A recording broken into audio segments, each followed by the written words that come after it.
Come on, come on, come on. Let's catch that Articuno.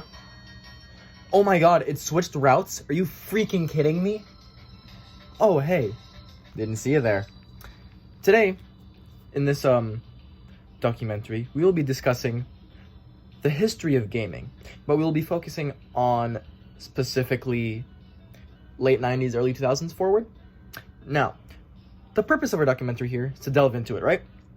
And this is the decade that we, my crew and I decided to start gaming in. So, basically, while I gamer here, grinding platinum, the gaming industry has been dominated for the last 20 years by developers and companies such as Sony, Nintendo, Microsoft, Xbox, and yeah, Nintendo has the Wii, the DS, DSi, DS Plus, 3DS XL, blah blah blah, yeah, and Nintendo, very big. And the Switch, can't forget about the Switch. Sony has the PlayStation, Microsoft has the Xbox. And as well, we'll be discussing developers such as EA Sports, it's in the game, Valve, Ubisoft, Rockstar, Nintendo, Activision, Blizzard, Bungie, Naughty Dog, and Bethesda. Now, to begin, this documentary is geared towards people who grew up in this era, mainly gamers.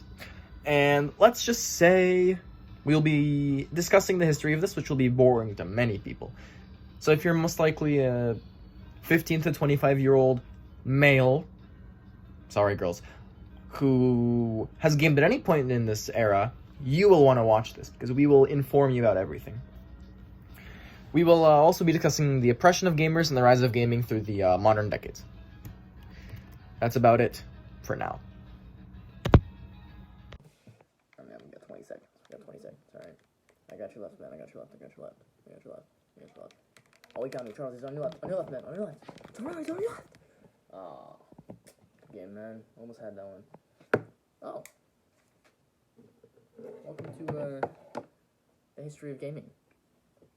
My section I'm going to cover is the games that really started modern gaming. And in my opinion, those games are Halo. Halo was one of the first games of its kind. It was a shooter game. PvP, you could play multiplayer, and had a great campaign.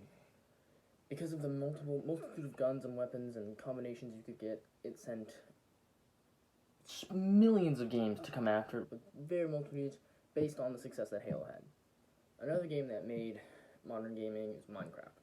Because of Minecraft's endless abilities to build whatever you want, whenever you want, on it, anytime with your friends, really took the eye to some people, and that is why it created modern gaming.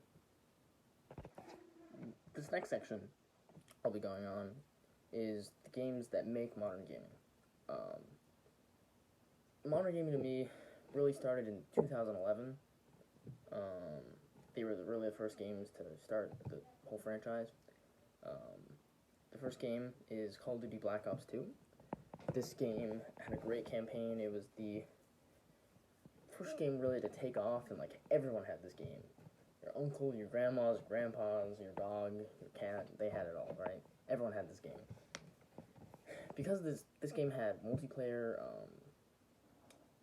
you could fight against AI or bots, you could play with your friends, and you could customize your weapon skins, you could customize your weapons, you could have any weapons you wanted. There was different perks you could have on your guy, and that really built like the first game to really take off and set the standard for multiplayer games and modern gaming. The second game to really revolutionize and start the term modern gaming is CS:GO. It's a PC game PC personalized computer that you play with your team or with your group of friends. It's a 5v5, and you strategize to obviously kill the other guys, but more of plant the bomb or defuse the bomb. And depending how well you do this, or if you do it at all, you get money. I think this really set the stage for modern gaming because the game rewards you for doing well or working with your team. And people like that, People want to know that, oh, I'm doing this game well, and the better I get at this game, the better I'm going to do. So those two games really set the stage for modern gaming. So, like anything, there was a slow period in the modern gaming, and this was between like 2013, 2015, right? Gaming really wasn't that popular anymore. People didn't really find a point for it because gaming companies were just making basically just the same games with different names. So it would be like the point of the game would just be the same thing over and over again, and then another game would come out and it would be the same thing, literally the same thing, just different guns. And you would just play that, or different characters, and you would just be like, okay, this isn't very fun. And just when we thought the games couldn't get any worse, we got a game called Rainbow Six Siege. And Rainbow Six Siege is a strategy-based game, but it wasn't like any other game we'd ever seen before. And it really brought back what we liked about gaming is being able to play with your friends, but also having fun. And if you wanted that side of competitiveness, you could get that side of competitiveness. And that they really brought it because every different round is a different style. You can play it any which way you want, and that really set off the spark for many other games to come out.